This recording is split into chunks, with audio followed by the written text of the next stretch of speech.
And repeat after me. I pledge allegiance to the flag of the United States of America and to the republic for which it stands, one nation, under God, indivisible, with liberty and justice for all. Oh, sorry. Sorry. Thank you so much. Welcome. I think we need a roll call. Okay. Chair Anderson? Here. Vice Chair Erickson? Here. Commissioner Tippett? Here. Commissioner Snow? Here. Commissioner Lidke? Here. Commissioner Edwards is excused. Commissioner Kasparian is excused. Okay, thank you. Tonight, our first item of our public hearing is David Jenkins representing Canyon Hollow Development requests preliminary subdivision approval for a 16-unit townhome development located at 7835 South Holden Street in the multifamily residential medium to high density RM25 zone, and Elizabeth is presenting. Yes, thank you.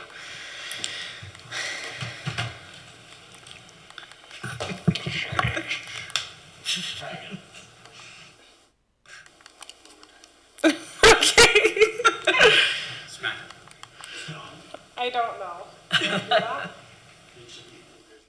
Oh, okay. Ta-da! Thank you. You can't make me do everything. Okay, so this is located just south from where we are, over in the highlighted red area. Like you mentioned, it's a 16-unit townhome development, so fairly straightforward subdivision. We've seen a number of these recently. This, of course, has been reviewed by engineering, building official, fire, planning. Everyone is okay with that and meets all respective codes and guidelines. We haven't received any written public comment prior to the meeting, and then I've just provided a motion unless you have any questions for me. Any questions? Is there any history on the property that we should know about? No, No? Cool. I don't think anything that's Do you applicable. mean dead bodies buried on there? No, I don't mean that. Okay.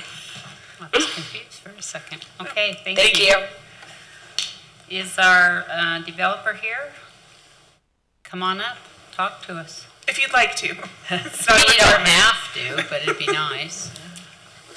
Hi, my name is David Jenkins. I am with Ensign Engineering representing the developer. Jason Scarborough is with me. And so this has been a long project. We've worked on it for several years. It did receive site plan approval a few years back.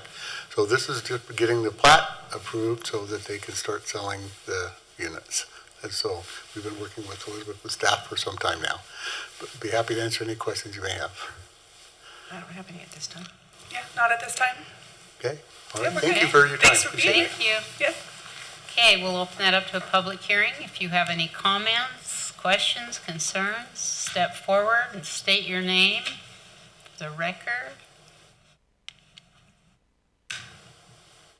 Seeing none, I move that we close the public hearing. Second. All in favor? Aye.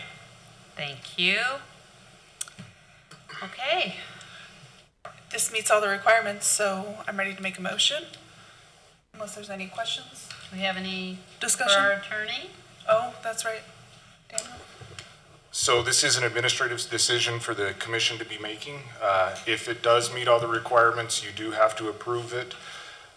If you find that it doesn't meet the requirements, but it can be met through mitigating, then you can approve it with conditions. And then the only way you cannot approve it is if that you find that it doesn't meet the requirements of the code. Okay, thank you. Now, are these existing and they're subdividing? Okay, so they are building. And it'll be for sale product. Yes. Wonderful. It's exciting to see for sale products rather than just apartments or townhomes for rent. All right, with this, I'd like to move that we approve the preliminary subdivision located at 7835 South Holden Street with the findings included in the staff report. Second. Roll call? Chair Anderson? Yes. Vice Chair Erickson? Yes. Commissioner Snow? Yes. Commissioner Tippett? Yes. Commissioner Lidke? Yes. The motion passes. Thank you. Thank you very much. Good luck. Get her done. All right. Second is the Midvale City initiated request to amend section 17-3-1 of the Midvale City Municipal Code, clarifying the application requirements for zoning map and zoning code text amendments and adjusting zoning map amendment criteria under section 17-3-1, and Jonathan is presenting. Thanks, Chair Anderson. So this is a text amendment for our administration section of the code, 17-3. So I've got listed here in the PowerPoint what was included in the packet for you to review. So the only significant changes is we're just making, as you can see in the crossed out section of what is being changed, it references old requirements. The council a few years ago changed that, noticing requirements is actually 500 feet from the property, not 300. And so as we were fixing this error, or we're just adding all of the specific, what we currently as staff typically require for rezone amendments or rezone applications or text amendment applications. So nothing really substantial is changing. We're just adding what those application requirements may be. And then just adjusting, and looks like I may have missed a section here. And then just making it so that all rezones have to comply with the Utah State Code, section 10-9A-102. So. Okay, thanks. Any questions, Scott? No, that seems timely. Good job. So we're just doing housekeeping. Do we really Yep. do a public hearing on this? Yep. Okay. We'll open this up to a public hearing. If you have any comments or anything to say, you're welcome to. Don't run up here crazy. Seeing that there are none coming forward, I make a motion that we close the public portion of this. All in favor? Oh, sorry. Second. All in favor? Aye. Sorry. Okay. Thanks. David, anything? No? Daniel, I mean. Joe, somebody, anyone, whatever your name is. Gosh. Okay, thanks. I feel like this is great housekeeping by staff, that this makes sense and it's referencing more applicable code, so. I agree. I move that we recommend approval of the zoning code text amendment as provided in the attachments with the finding noted in the staff report. Second? Roll call vote. Chair Anderson, Yes? Vice Chair Erickson, Yes. Commissioner Snow, Yes. Commissioner Tippett, Yes. Commissioner Lidke. Yes. The motion passes. Thank you. Okay, next is our staff update and other businesses. So, Okay, yeah, so we're going to do parks and open space Presentation. first. Presentation. Yes, thank you, Chair and Planning Commissioners. I'll just give a brief introduction for this next item. We have one of our consultants from MHTN here to present an update on the Parks and Open Space Master Plan. This is a first for Midvale. We've never had a master plan for our parks and open space system. And so what we're looking at is really doing an inventory of what we have in our existing parks and open space areas, where we need improvements or enhancements, and kind of the level of service of where we are. What's interesting, and you'll see in the presentation tonight, is as you know, Midvale is quite small geographically in comparison to our neighboring cities here in the county. And we really don't have a lot of programmed or even available park and open space areas, especially as you go east of State Street. You'll see some figures that area of town from State Street on east is quite underserved. And so this will look at programs and initiatives that we can do as a city to help enhance or improve or get more of the park and open space areas that we need to make the eastern, I guess you will, 2/3 of the city more in line with what we have west of State Street to the Jordan River. So with that, I'll turn it over to Don Ryan, who is with MHTN, and he'll walk us through this. Thank you. And if you have any questions while he's presenting, feel free to ask him. We're hoping it's kind of a back and forth discussion. Okay, thanks. Thanks. Adam. Good evening. I'm Don Ryan with MHTN Architects representing our team, and just going to get right into this. This is the contents of the presentation. We'll have an introduction. I'll show you the schedule that we've been following and where we are in the schedule and where we're going. The scenario development, what we've done so far in terms of looking at solutions and concepts for Midvale, and a draft preferred scenario, which is where we are now in the process. We then have some scenario action items and next steps that we can review for the schedule. To give a brief introduction about the team and how this came about, this is a WFRC project that's funded by WFRC. We have a WFRC member on our steering committee, Matt Ryan, who's the project manager for WFRC. MHTN is the lead consultant. We also have Alta Consultants, Horrocks doing public engagement, and Zion's public finance for the infrastructure and financing. So that's the makeup of our team. This is our project schedule, and we're here right in the middle of May. We've done all of the initial steps of visioning, collection and analysis, opportunities and choices, and are right now looking at scenarios and a preferred scenario within the concept part of our project. As we move forward, once we get past this presentation, we'll be having an open house for the public that will coincide with the mural festival here on Main Street. So that's happening in June. Then following that, we will compile all of our public comments and public engagement that we've received over these months and implement those and tie those into the implementation and the final documentation for this master plan. These are some of the team members that have been partaking in this and who are on the steering committee with your staff.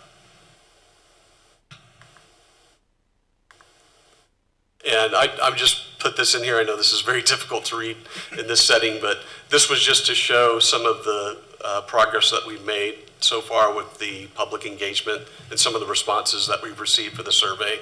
The survey will stay open until the open house, June 7th. So this is ongoing. These are not the final results.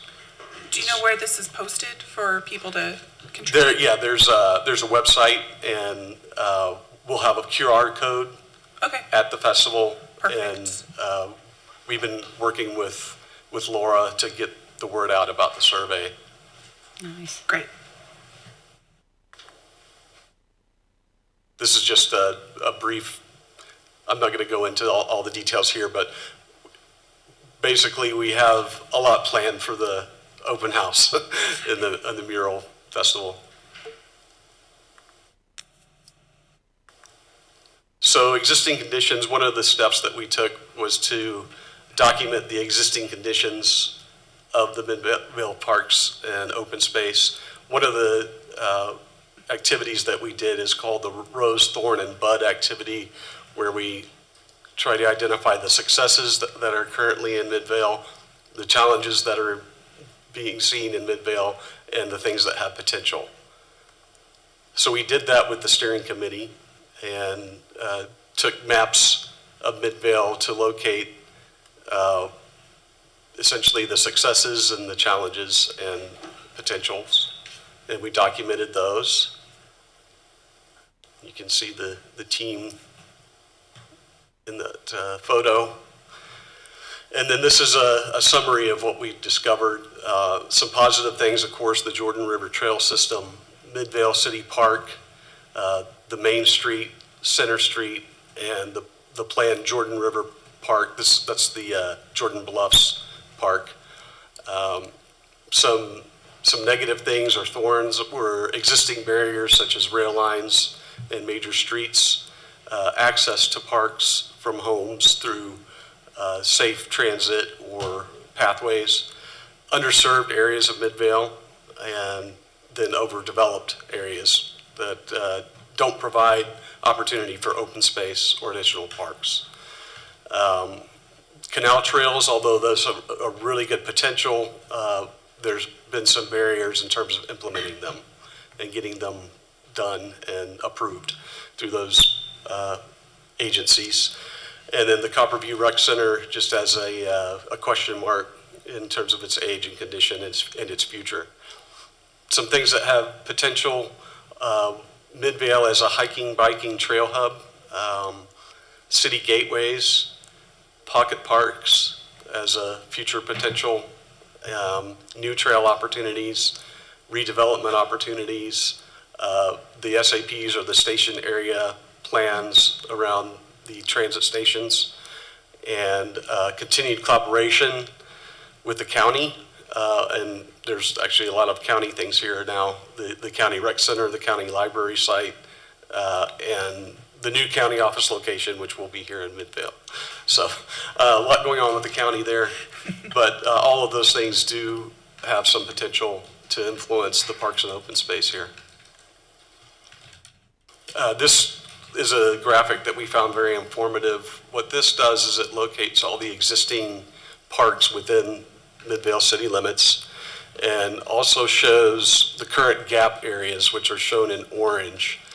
So it's based on distance criteria from the parks based on the size of the park and the amenities in those parks. So the smaller pocket parks have a smaller radius, and your larger city parks have a larger radius.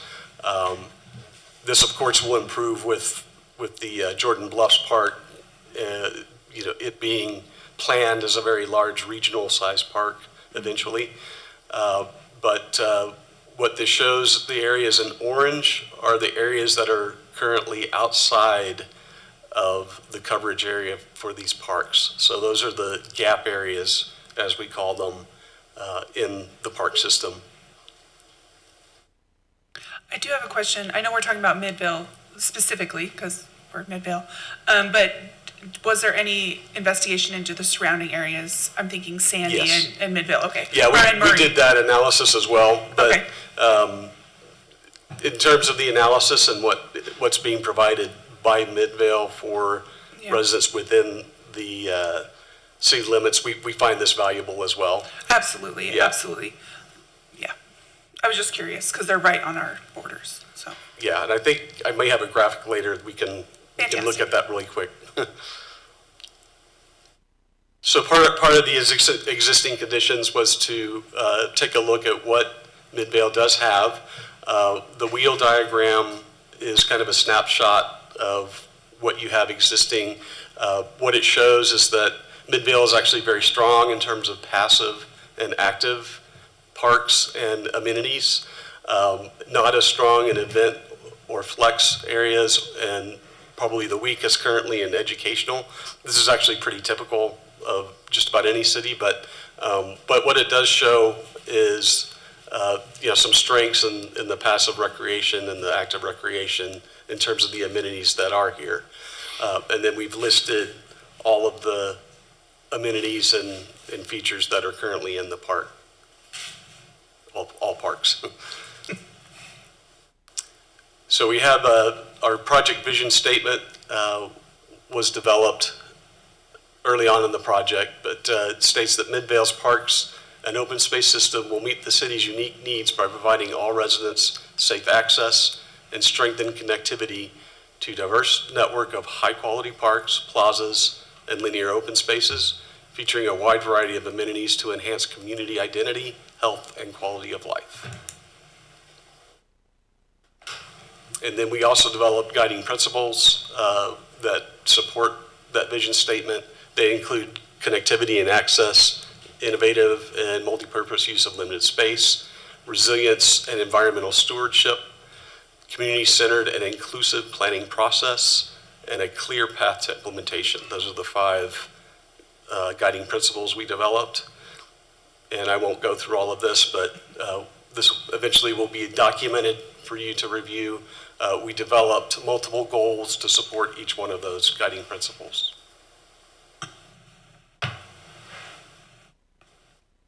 So this is essentially where we are currently. with our work with this draft preferred scenario of the master plan. What it includes is some red lines that indicate new trail connections and wanted trail connections, and those are the major connections through the city. There are yellow lines that include secondary trail connections, and some of those which have not actually been studied yet, but they both strengthen the red lines and connect the red lines, which are the core trail areas, and they also connect neighborhoods to parks. That is a key part of what we're trying to do is allow people to leave their homes and have a safe way to a park. So that was a big driver behind the network that you see. In addition, what we've done is we've identified projects throughout the city, especially related to the station area plans, where essentially we see some opportunity for land which could be developed in the future to allow for additional open space, parks, plazas, things that would supplement the amenities you already have and add to the park space and features of the city. Because we are indeed limited in terms of where those are and what those can be and the size of those, we want to take advantage of the station area plans where we can and other projects that are planned for Midvale. Another key component of this is to tie everything to the Jordan River corridor. It's such an important aspect of and feature of what you have here in Midvale. So taking these networks and these projects and being able to connect to the Jordan River corridor is a key aspect of what we're trying to accomplish here. So that's a quick summary. Obviously there's more to this, but just wanted to hit the highlights. Did anyone have anything else to add or comment? We have some of the steering committee here, so. The other thing on this is that we also began to highlight the school sites, which are in purple. Other cities have agreements with their school districts that allow some use of the open space and recreation amenities that are on school sites. So that's one of the things we'll be investigating. Obviously in the summer and after school, there are more opportunities to take advantage of those than during school hours, but that's something that we'll be trying to factor into this master plan.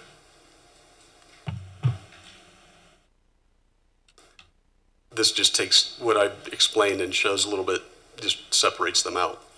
We can look at that if you need to, but so that's where we are with our preferred scenario development. And as I mentioned, we have the open house June 7th, and the implementation stage will begin next month in June.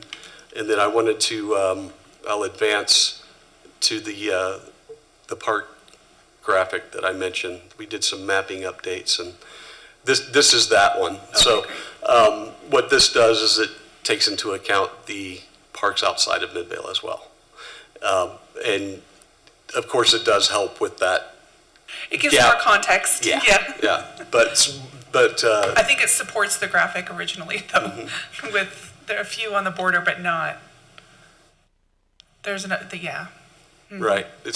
So this is also very informative, and of course, when your residents use parks, they're not thinking about city boundaries. They're going to go to what is convenient and what's works for them. So this is also a valuable part of the analysis.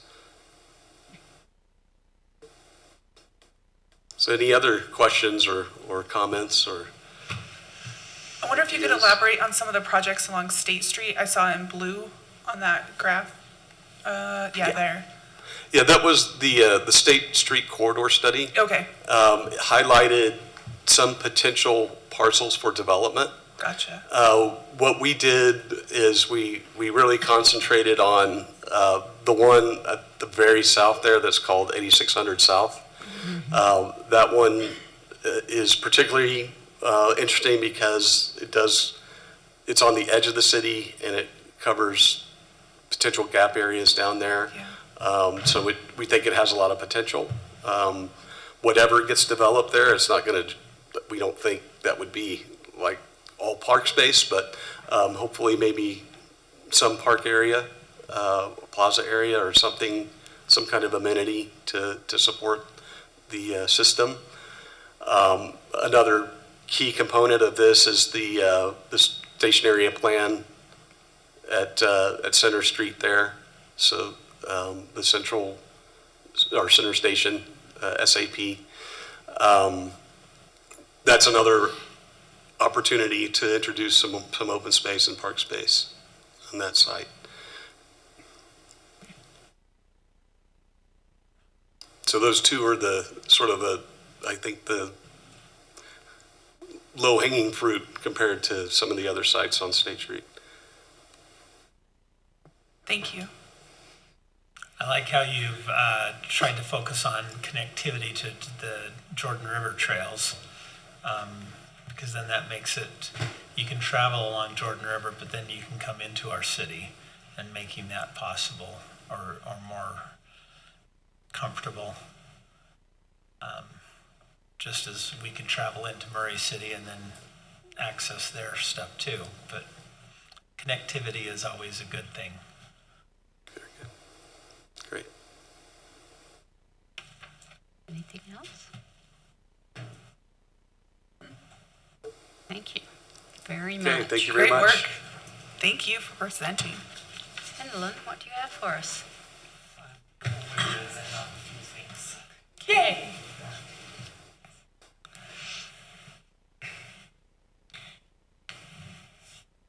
That's so cool.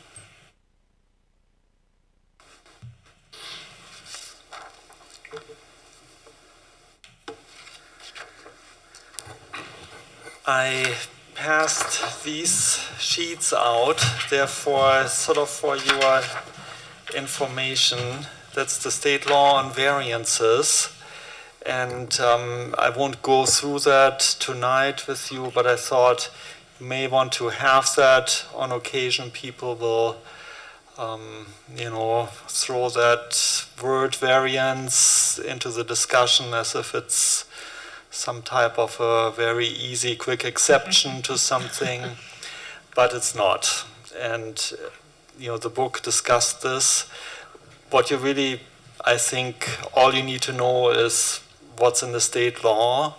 Our own ordinance is based on that, so the language is similar, almost identical. And it's really, once you read it, it's pretty common sense what a variance is and how it works. This will fit great in the binder. Yes, exactly. That's actually a good idea. If it's not in there yet, we should add it. Otherwise, I wanted to discuss with all of you the APA conference. And I was wondering what you learned, if there was something that stuck out to you, anything that surprised you, and is there anything that you think was valuable in a way that we should maybe look at implementing that? So feel free to comment, whatever you picked up. The one thing that stuck out to me is our the one we went to where we created our little Planet. Or place Okay. it. Place it. That's what it was, place it. And I thought that was really interesting. One, it was a great icebreaker to get to know people. I'm still bitter And about I that thought- because she did not present it as an icebreaker. No, And she I didn't. fell hook, line, and sinker for it. Yeah, and that was a lot of fun, and I thought that was a great icebreaker. But then I thought it was great for like when we have these small scale master plans. We have a map and people put the little sticky notes and stuff. But it was interesting and for those of you who weren't there, they just had all this junk on the table, just all these bits and pieces of toys everything. And so then they'd ask you to create your favorite memory or experience as a child.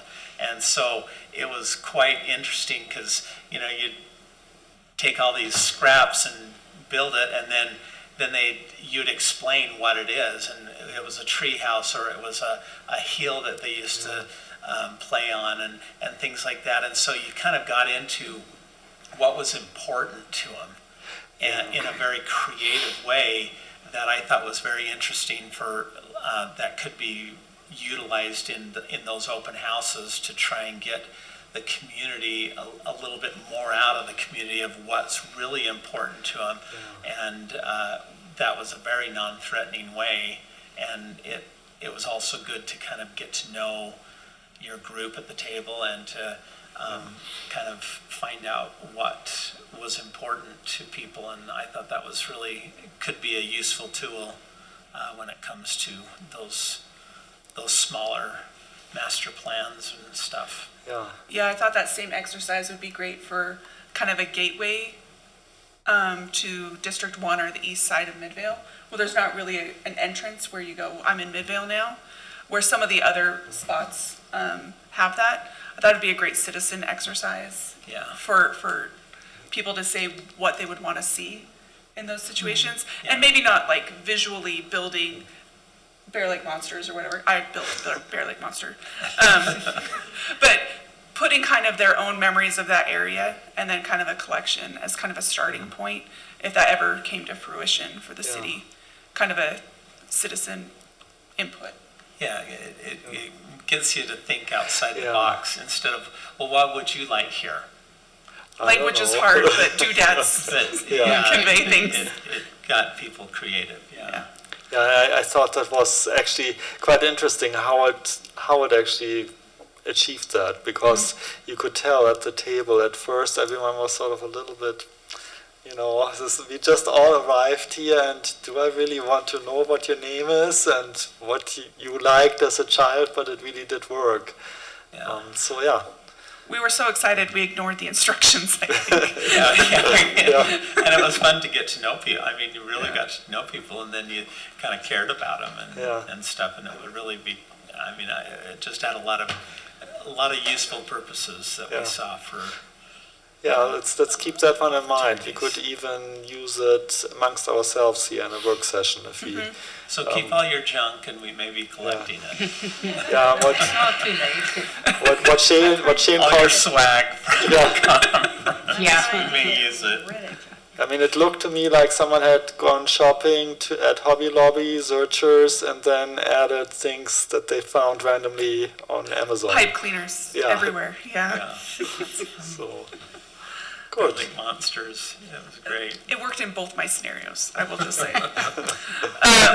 The thing that stuck out to me, we followed kind of this citizen planner track a little bit, Robin and I. And the class we went to had a lot to do with conflict and how that can be addressed in public meetings, public hearings, and just how that goes. It was kind of hit or miss for some of the stuff we got out of it, but some of it really did apply. And the thing I wrote down was, do we have measurable results that we can show the public? Is there anything? And then that kind of led to the discussion of, do we have a state of the city? So a lot of times, I know Salt Lake City, I think, has a state of the city, but where you could highlight maybe some departmental progress towards the master plan or towards our written goals. We've done a lot of studies in master plans recently, and kind of showcasing decision-making or the type of projects that are coming through that kind of match that. I feel like that would be helpful because oftentimes we're meeting every 2 weeks and we're looking at little tiny bites out of a bigger project. And I know that sometimes we don't get a lot of audience here. We're happy when we do. But I feel like having that kind of recognition on maybe a 6-month or a yearly basis would be very helpful to show the utilization of the different departments. Okay. And I think, and Adam can maybe say a few things about that. I think that particular thought that's been discovered in the city leadership, and they're working with the council to make some progress on that. I mean, the council has sort of gotten in the space where they have started to set specific goals each year. And at some point, I think the next step will come where that's more anchored within the organization. But I think Adam has probably something to say about that. Don't you think it'd be good in the Midvale Journal to have Yeah, but not everybody reads that, but yeah. what Yeah. comes, at least it's something, I mean, Yeah. because then you could say, why couldn't we say, hey, here's our master plan, this is where we're going, and these are some of the goals we've met, and just wanted you guys to know. Last year, the council did set some goals. They had a facilitator come and set some high-level goals and then they created different categories. At your next meeting or the one after, I'm happy to go over what those were with you and show you how at least what the planning department is doing fits into those. One of the goals that they had set was basically intentional zoning, if you will. And I feel that we've done that through changes to our TOD overlay, through the State Street amendments that we've done, and then others that are forthcoming. There's some on Main Street that you'll see through the form-based code, and that really ties into that intentional zoning, intentional planning. The Parks and Open Space Master Plan fits in with a goal of updating master plans and what we do with those. So yeah, I'm happy to go over those, but they really set that so when they do their budgeting, they're budgeting with intention to meet these goals and priorities that they've set. And you play a huge role in that, whether you know it or not, and so I can help show you how you fit into that role. I think that's displaying the magnitude of this, because we're hearing from citizens. I know our last meeting could have been considered a bit contentious, but there was a lot of education that went there. So it's happening at another level here where we're not able to watch all city council things or see how everything's rolled out. So having education towards that means we can kind of filter it down. I was shocked how easily it was to find those studies that I was suggesting people go to, because I was like, when's the last time I looked at them? So I played a little game. Let's go find them. And I was like, oh, this was shockingly easy to find the transportation master. Yeah. I mean, it was a thick report, but it was very beneficial. I could find my house on the map and I could see the issues that they had discovered, so.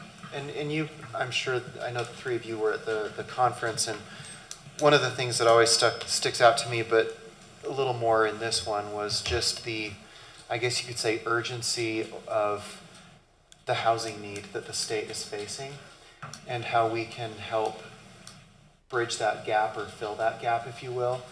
And I think that we are an example or we should be an example to the state of what is being done, what can be done. I mean, we are, I would say we're upzoning areas, we're planning for the growth, we're planning for what they're calling this missing middle housing with townhomes and ADUs and whatnot. And a lot of what you have seen before you in the recent past has been a lot of those projects. And so I think that we're leading the way in that, and hopefully other cities, take note, because the last thing any of us want is for the state to come in and kind of take away some of the abilities and authority that we have as a city to plan our own future.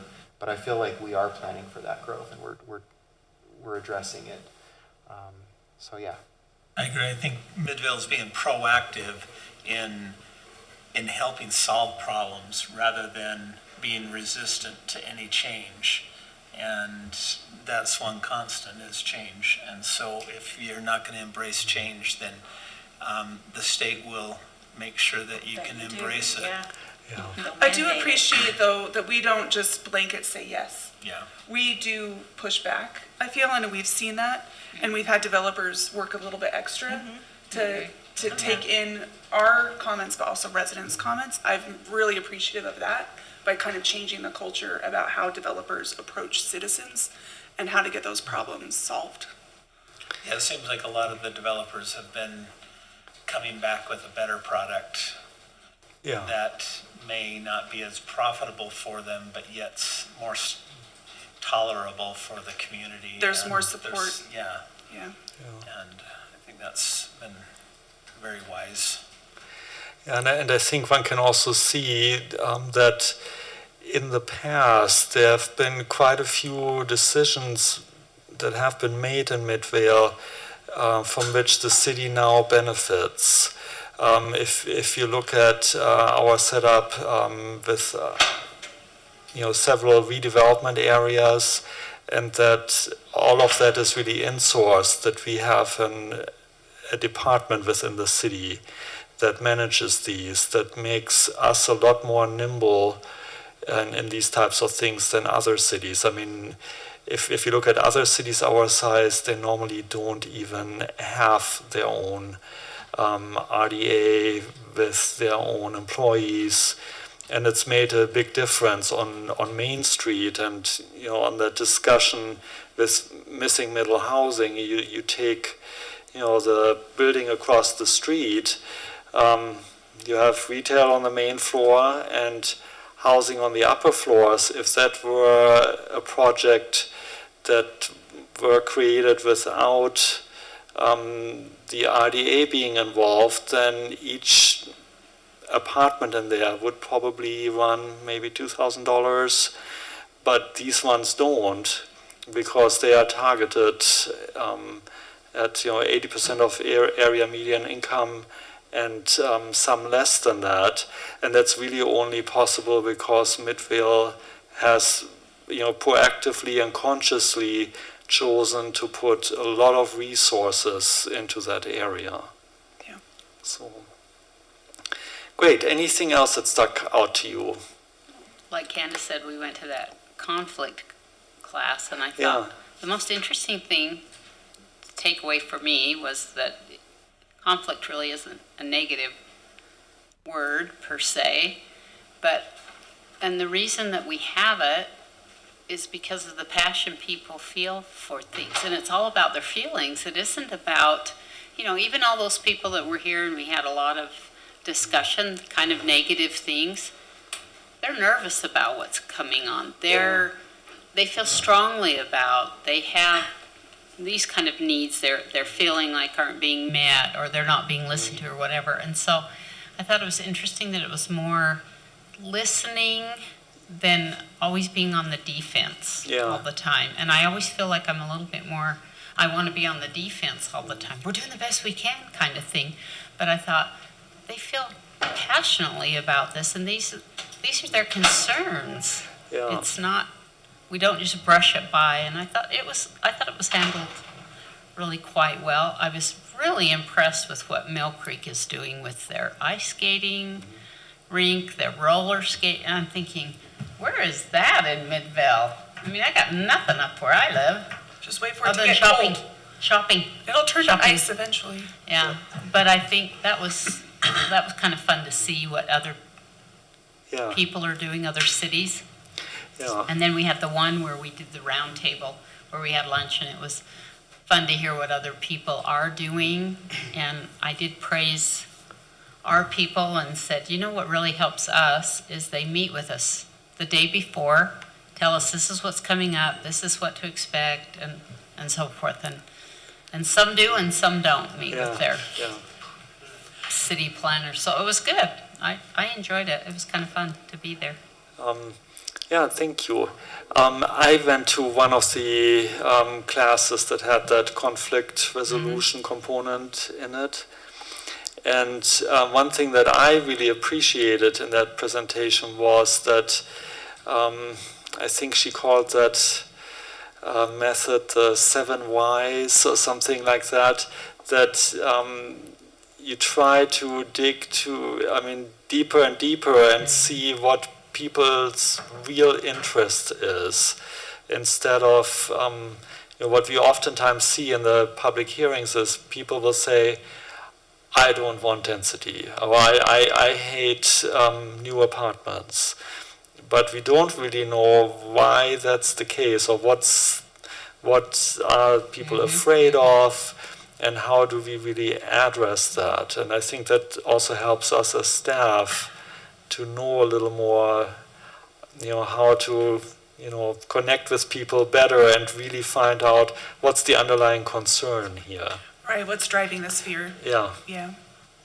So to me, that was really quite interesting to see that. Anything else that you thought was? I know that the spring conference is generally for smaller jurisdictions, generally speaking. I feel like Midvale fits in both very, very well. Yeah. But I will say I'm very thankful for all staff. I wish Elizabeth was here.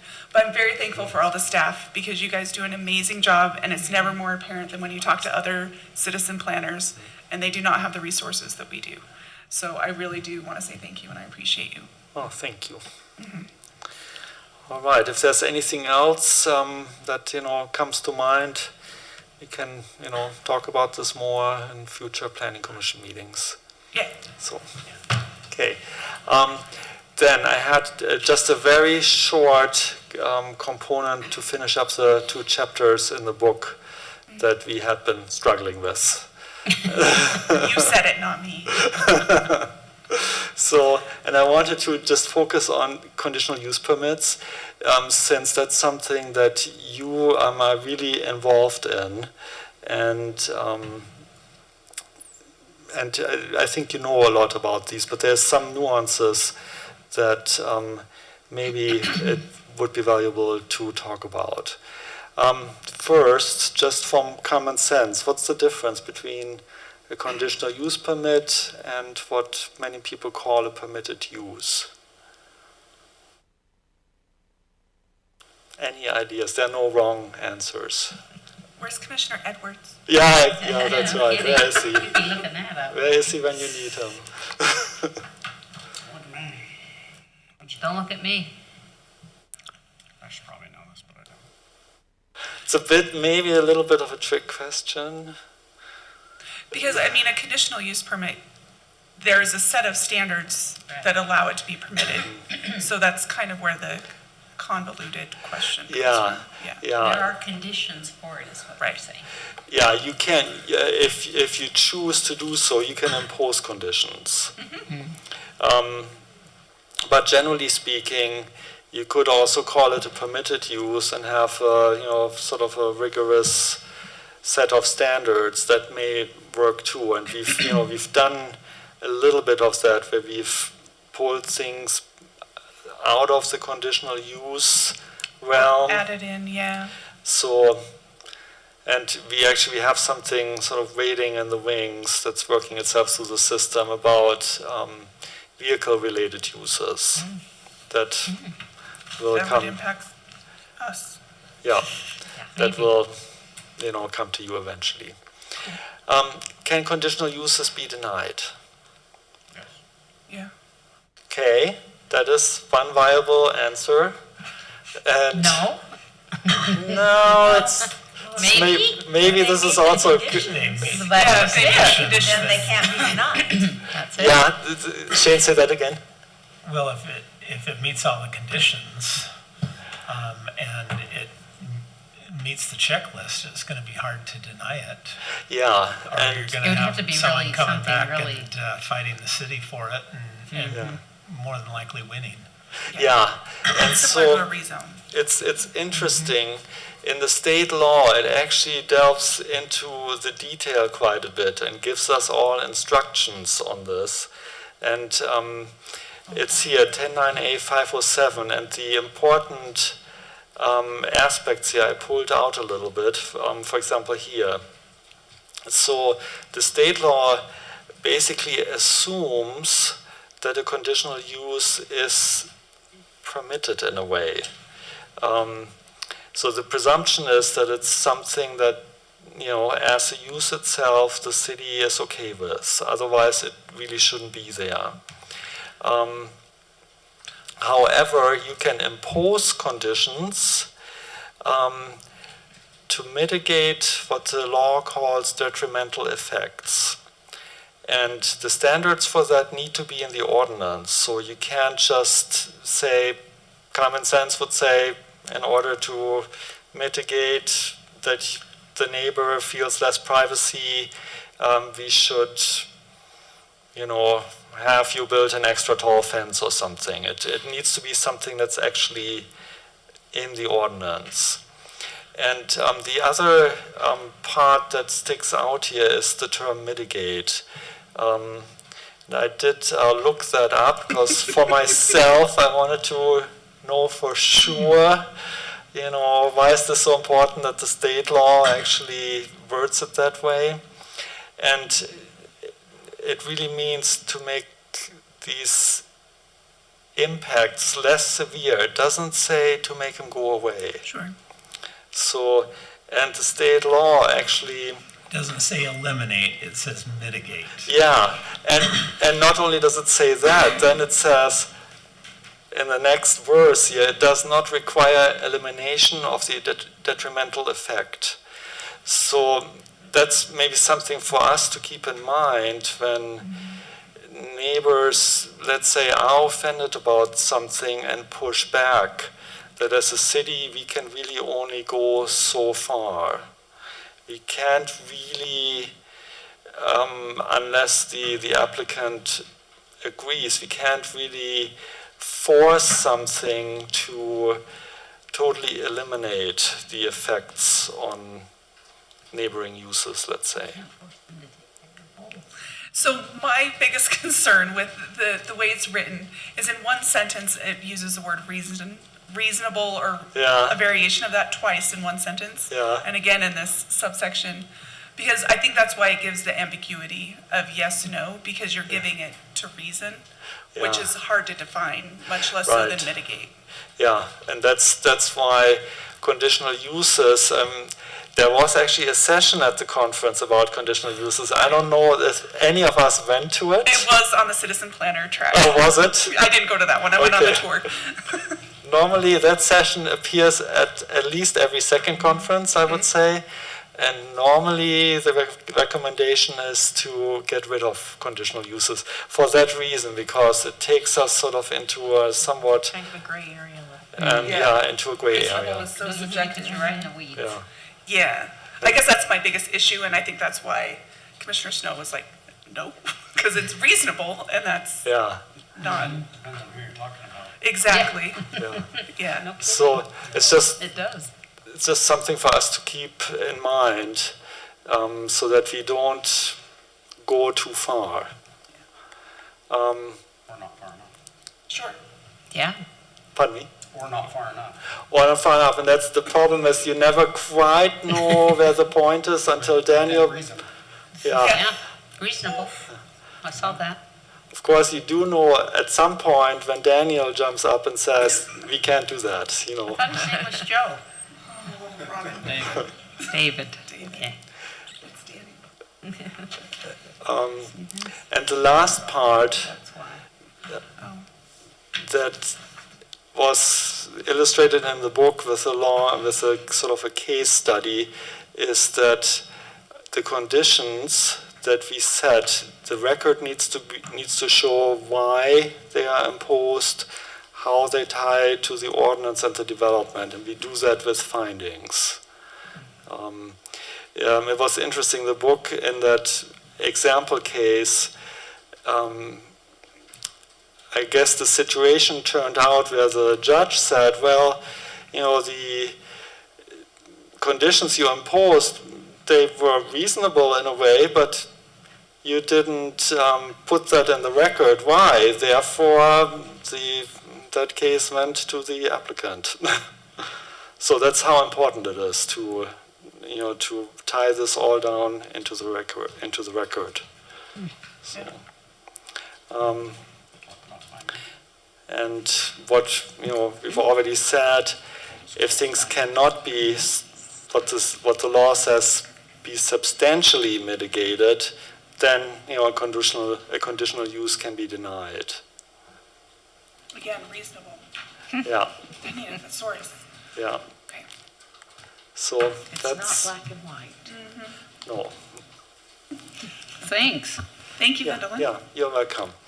And at a future meeting, we'll talk a little bit about the entryway monument sign study and what's happening on that. I know some of you had questions since, in the eastern part of the city, if there is any indication you're entering Midvale, it's only a small sign that's maybe 20 years old. So. I have just a question. Sure. Over here at on the corner here where they've developed it for the food trucks and stuff. Yeah. Along Holden, they have a bunch of poles and they used to have like signs in between them, but they're not there. What happened? The wind blow them down? Well, some of them broke, and I think they're going to reinstall them and tie them to the structure better, I think. Yeah, they're just going to try to reinforce them more. Okay. So. Good eye. Zip tie. Some ties. Zip tie. That was the problem. That was the problem, Update that held everything. Thank you, Thank Madeline. you so much. I guess we're done then, kids. We don't have anything else. I move that we adjourn at 6:56.